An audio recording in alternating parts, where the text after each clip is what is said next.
વિક્રમ અને વેતાળની વાર્તા આ તો ઘણી જૂની વાત છે। વર્ષોના વર્ષો વીતી ગયા। ધારાનગરીમાં ગંધર્વસેન નામનો એક રાજા રહેતો હતો।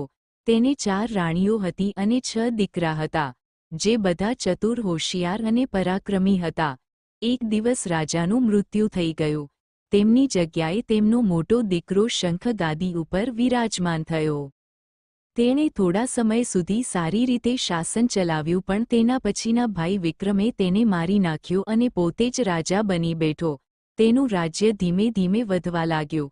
એ યુદ્ધ જીતતો ગયો અને પોતાના રાજ્યની સીમાને વિસ્તારતો ગયો। જીતતા જીતતા એક દિવસ તે જંબુદ્વીપનો રાજા બની ગયો। એક દિવસ તેને વિચાર આવ્યો કે આટલા બધા રાજ્ય જીતી લીધા, હવે રાજ્યો ઘૂમવા પણ જોઈએ, જેથી રાજ્યો છે કેવા તેની તો ખબર પડે। એ પોતાના નાના ભાઈ ભર્તુહરીને ગાદી આપી સાધુનો વેશ ધારણ કરી તમામ નગરોમાં ફરવા માટે નીકળી પડ્યો। એ નગરમાં એક બ્રાહ્મણ તપ કરી રહ્યો હતો। એક દિવસ તેની તપશ્ચર્યાથી દેવતા પ્રસન્ન થયા અને તેને એક ફળ આપતા કહ્યું કે જે પણ આ ફળને ખાશે તે અમર બની જશે। બ્રાહ્મણે એ ફળ લાવીને પોતાની પ્રિય પત્નીને આપ્યું। બ્રાહ્મણ પતિ અને પત્ની ખૂબ જ ગરીબ હતા। એક સાંધો ત્યાં 13 તૂટે એવી સ્થિતિ હતી।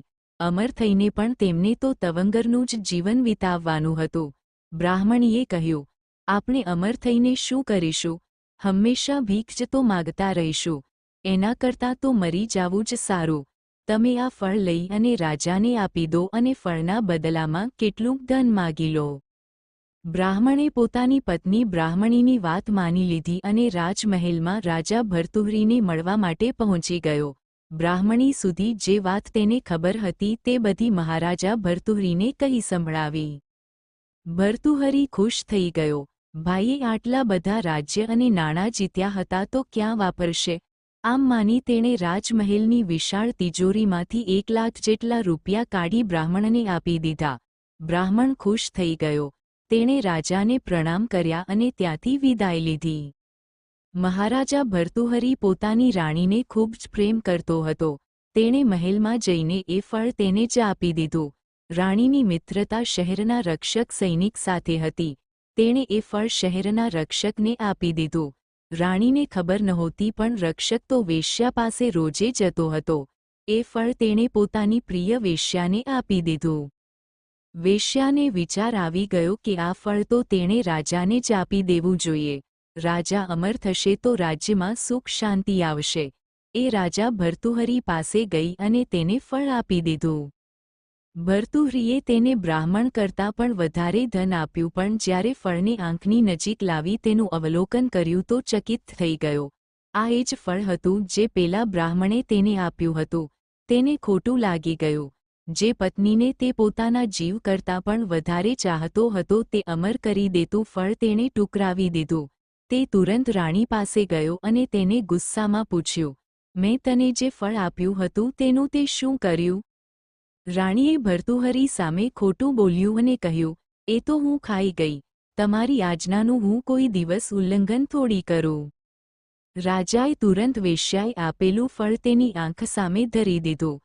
રાણી શું બોલવું, શું કરવું તેની મથામણમાં પડી ગઈ। ભર્તુહરીએ વાત કઢાવવા ઊંચા અવાજે બોલ્યું ત્યાં તો રાણી બકરીની જેમ બે કરતા બધું બકી ગઈ। ભર્તુહરીને મનમાં થઈ ગયું કે આ દુનિયા એક માયાજાળ છે। આમાં પોતાનું તો કોઈ છે જ નહીં। તે રાણીના ઓરડામાંથી બહાર આવ્યો અને ફળને પાણી વડે ધોઈ પોતે જ ખાઈ ગયો। ફળને પેટમાં પધરાવ્યા પછી તેણે રાજપાટ છોડી દેવાનો નિર્ણય લીધો।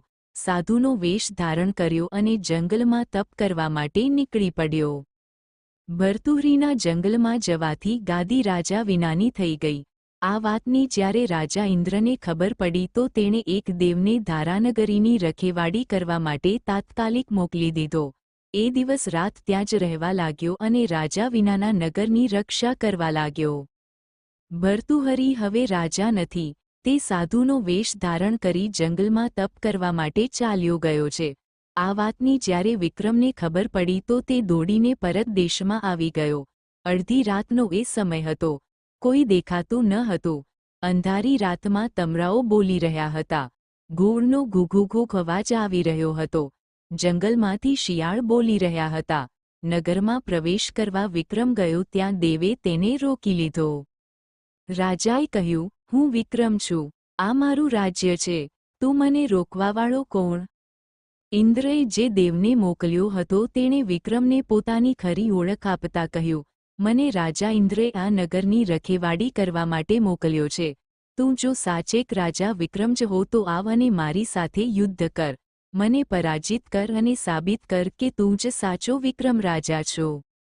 બંને વચ્ચે યુદ્ધ થયું. રાજા અને દેવે એકબીજાની સામે પોતાના હાથ ભેગા કર્યા અને પછાડવા લાગ્યા. થોડી વારમાં જ દેવને જમીન પર પછાડી રાજા વિક્રમ જીતી ગયો. દેવે પરાજય સ્વીકારતા કહ્યું, હે રાજા, તે મને હરાવી દીધો. હું તને જીવનદાન આપતા એક રહસ્યમયી વાત કહું છું જે તારી સાથે બનવાની છે. દેવે વીર વિક્રમની પ્રશંસા કરી અને પછી ઉમેર્યું, હે રાજા, એક નગરમાં અને એક જ નક્ષત્રમાં તમે 3 માણસો પેદા થયા હતા. તે રાજાના ઘરે જન્મ લીધો. બીજાએ તેલીને ત્યાં અને ત્રીજો સિદ્ધ નીકળ્યો. તું અહીં રાજા બનીને રાજ કરે છે. તેલી પાતાળમાં રાજ કરે છે. સિદ્ધ ખૂબ જ ચાલાક નીકળ્યો.